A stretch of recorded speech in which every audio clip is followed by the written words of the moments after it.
guys, welcome back. So today's video is kind of a little bit of a downer video, but I want to be honest with you guys about some things that I've tried, my thoughts on them. Now I'll tell you what everyone else says.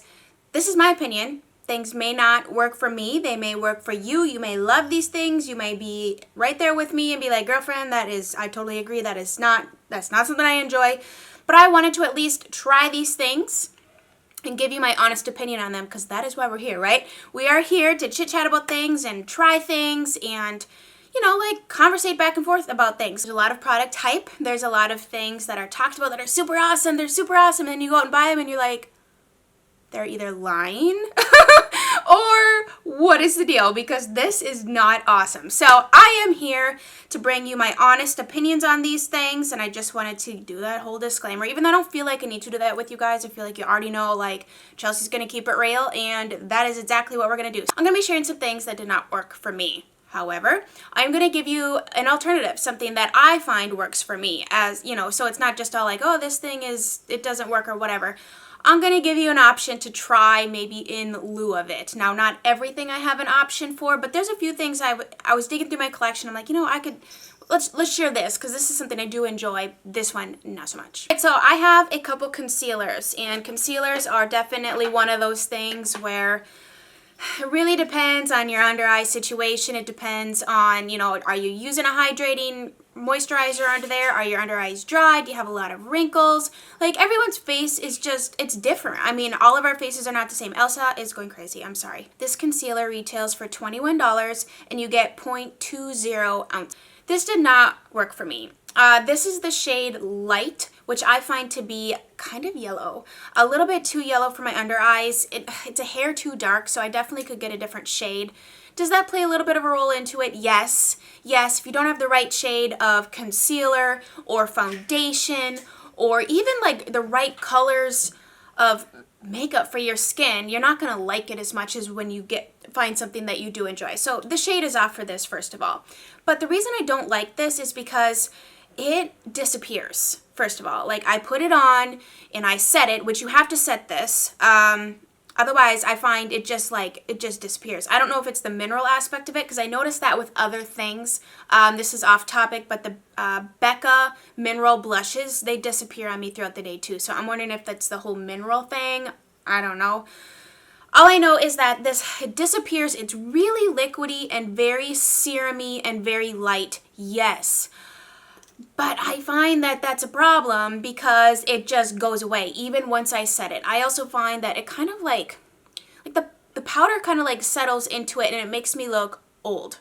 And I'm not old, and I don't want to look any older than I already am. So this is just not something that worked for me. This may work awesome for you. You're just going to have to kind of try it, see if it does work. Hence the reason I'm even sharing this, because I like to try new things that come out. I do. But it just doesn't always work, and this is just not a concealer. I don't find that it gives very good coverage either. Maybe that's just the whole disappearing thing. It gets kind of like patchy too when you blend it out. As I'm sitting here talking about it, things are randomly coming to me, which that's just how my brain works anyways, and I spill them out of order. But I don't know, I just didn't really enjoy this concealer very much. Another concealer that at first I thought I was really liking, and now I'm not liking it so much, and it's the Clinique Line Smoothing Concealer.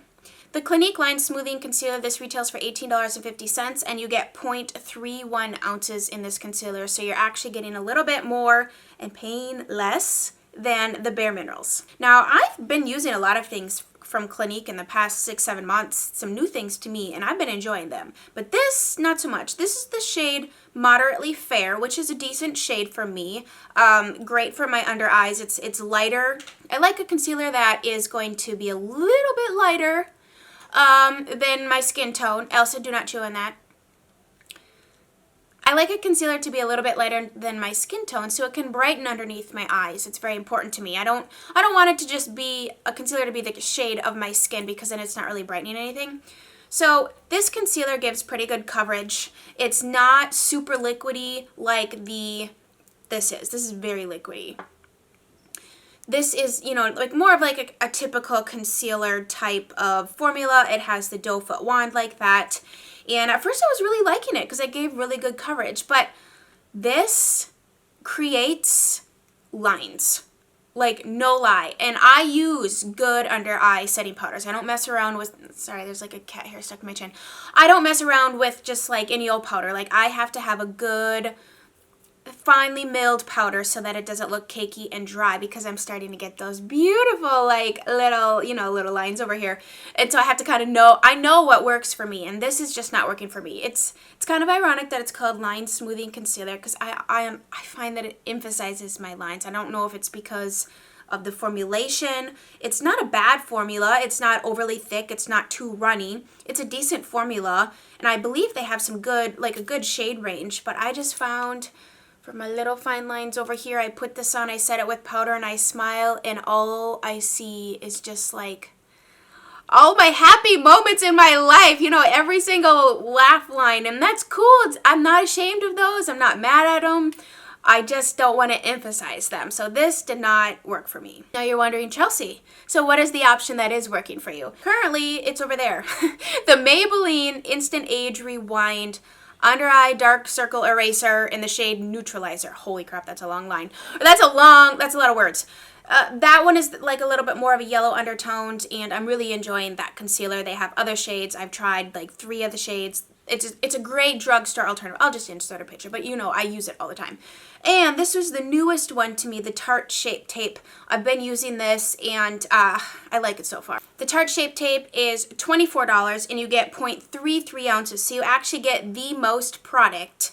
This does cost the most, but you get the most product. You can see when I smile, I mean, I have a little bit of lines and crackling, but that's just life. I mean, I'm 31 years old, so that's just kind of what happens as you get older. The sun damage shows up, but I am liking this. I feel like it gives really good coverage. The wand is huge. I don't know why they wanted to make the wand so big. Maybe that's part of the magic. It's like a lip gloss. It's not even a huge lip gloss wand, truly.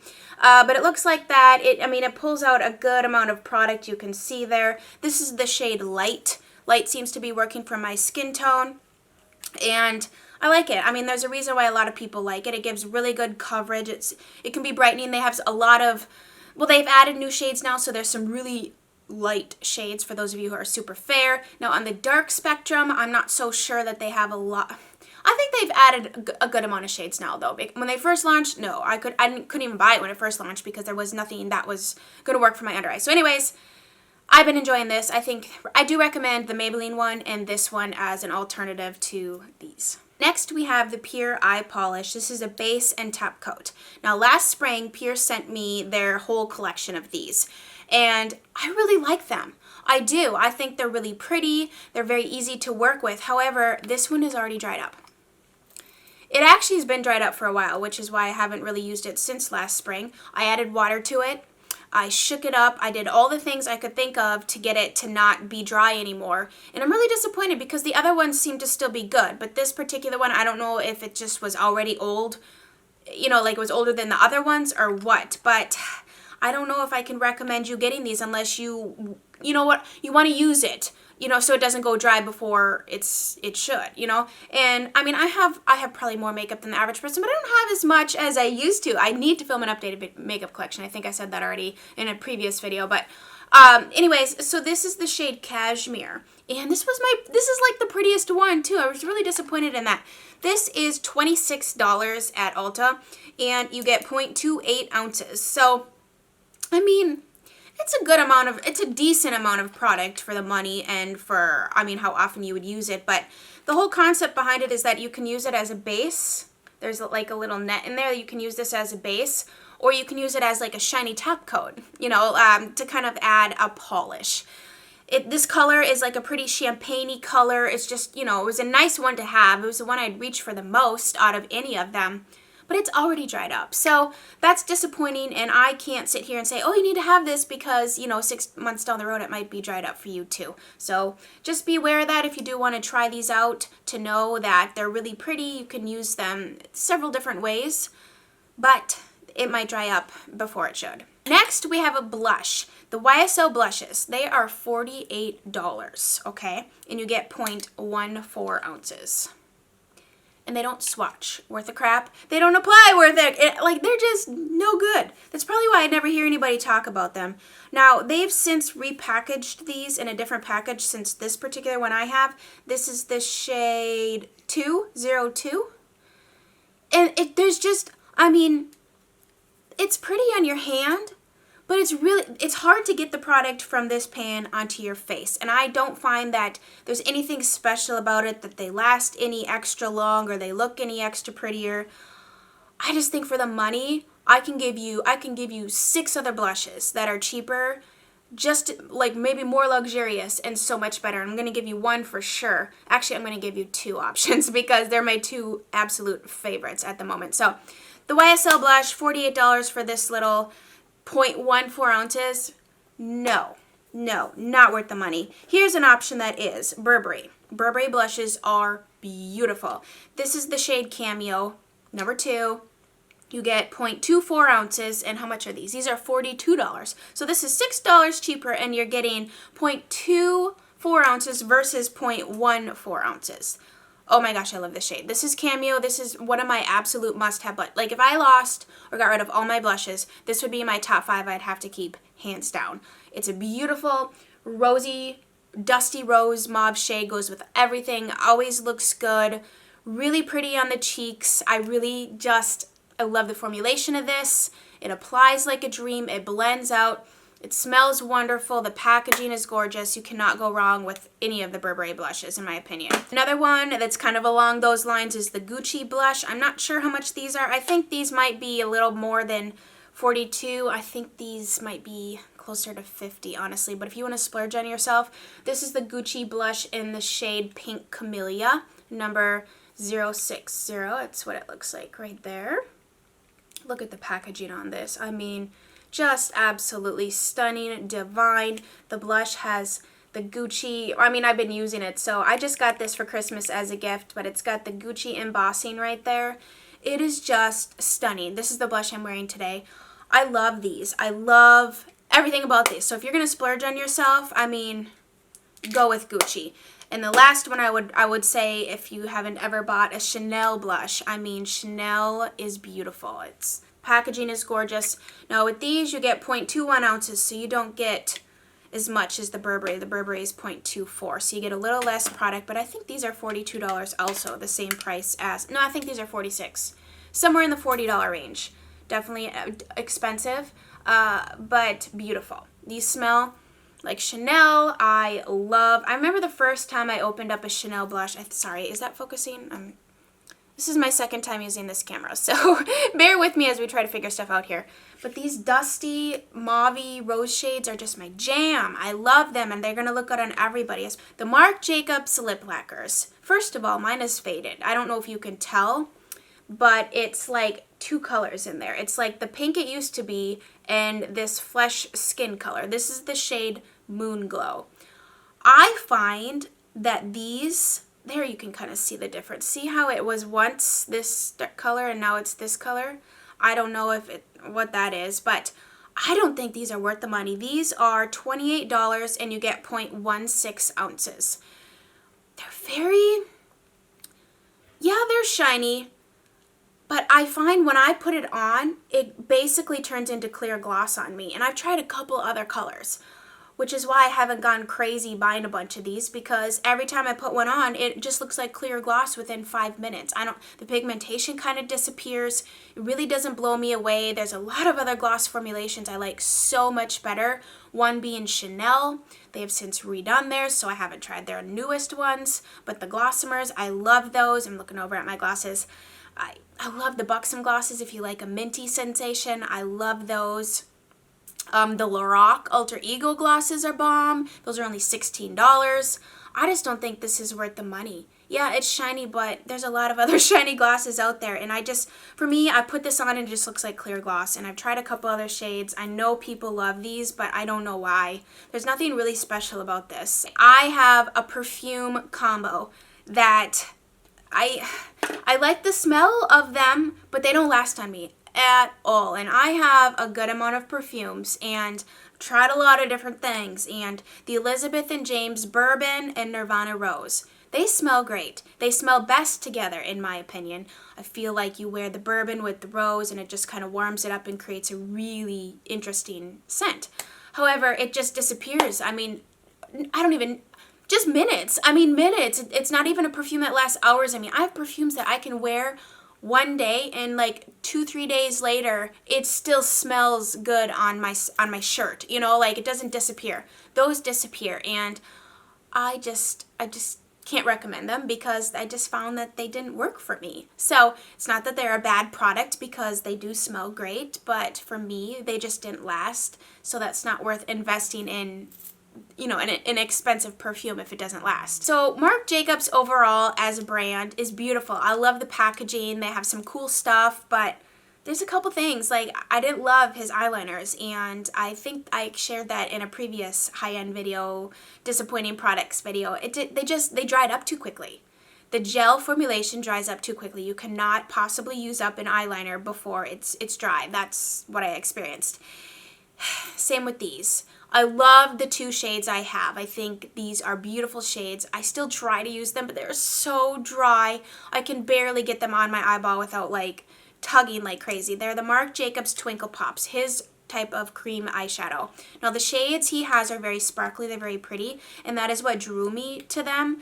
But because of that gel formulation, you have to really commit to using these if you're going to buy them because they will dry up. So this is the shade Franny. It's like an icy white color with lots of sparkle and just really, really pretty, okay? I love that. Looks great as a topper, looks great as a base. This is the shade Au Revoir, which is like a taupey shade. Now this one, I really like too. I love those taupey type of shades, but it's so dry. Like, I'm going over and over and over this, and you can almost see the patchiness that is starting to occur. And I mean, I can put pressure on my arm, but you're not going to want to put that same amount of pressure to swatch when you're applying this to your eye. I just feel like they just dry up so quickly. And honestly, these are the newest cream shadows that I own. All the other options I'm going to show you, I've had longer. And they are just as creamy from the first day that I bought them. So I cannot recommend these. These are $28 and you get 1.6 grams. The Laura Mercier caviar sticks. These are $29 and you get 1.64 grams. So you get a little bit more and you pay $1 more. My favorite shade is Amethyst, which is right here. I actually did a one shadow look using this. I'll link that if you're interested. But so creamy, and I've had these probably for, oh my gosh, at least probably a year longer. Is that focusing? I can't see. That's Amethyst. Another shade that I really like, well, these 2 shades, Cocoa and Khaki, like a green and a chocolate brown. They're beautiful. They're easy to, oh, let's see here. They're easy to work with. You don't have to like strive. They blend out really nicely. Now that those Marc Jacobs ones are kind of dry, they don't blend, which then causes your shadows to not blend and be a hot mess and get creasy and all that. These are super creamy and nice. So the Cocoa one's in the middle, and then the Khaki, which is like a green color, is on the end there. I love these. Another even more inexpensive option is the Mally, which I couldn't find these online, so I don't know if she makes these anymore, but these are the Mally Age Rebel eyeshadows, which are even creamier than her regular Mally eyeshadow stick line. I'll try to find them. If not, I do like her regular line too. And the Sephora brand. I've honestly had this Sephora brand since, I'll tell you, I bought this in one of my first VIB sale Sephora hauls. I will link that haul. That's scary. But I bought this. You'll see it appear there. And that was 2014. Still creamy. This is the shade. They probably don't make this exact one anymore. Lilac Shimmer. It's gorgeous. Oh, it's so creamy. It's still really creamy. And it's definitely way older than those other 2. So check out these other ones and maybe skip the Marc Jacobs. That is going to do it for all the things that were really disappointing. You know, you spend money on something, higher end product, you think, oh, it's more expensive, it's fancy, it's going to be so much better. Not always. That is not always the case. And I am here to bring you things that I buy and try that are just disappointments. But that's okay because I gave you some other options. So I hope you guys enjoyed this. And if you did, please share this video. Tell all your friends to come and join us here. Subscribe if you haven't. I would love to have you here. I enjoy you guys so much. And I enjoy just sitting down and chit-chatting with you and talking about makeup and girly things. And yeah, so we will chat very, very soon. I hope you guys have a great rest of your day. Love you all so much. Bye, guys.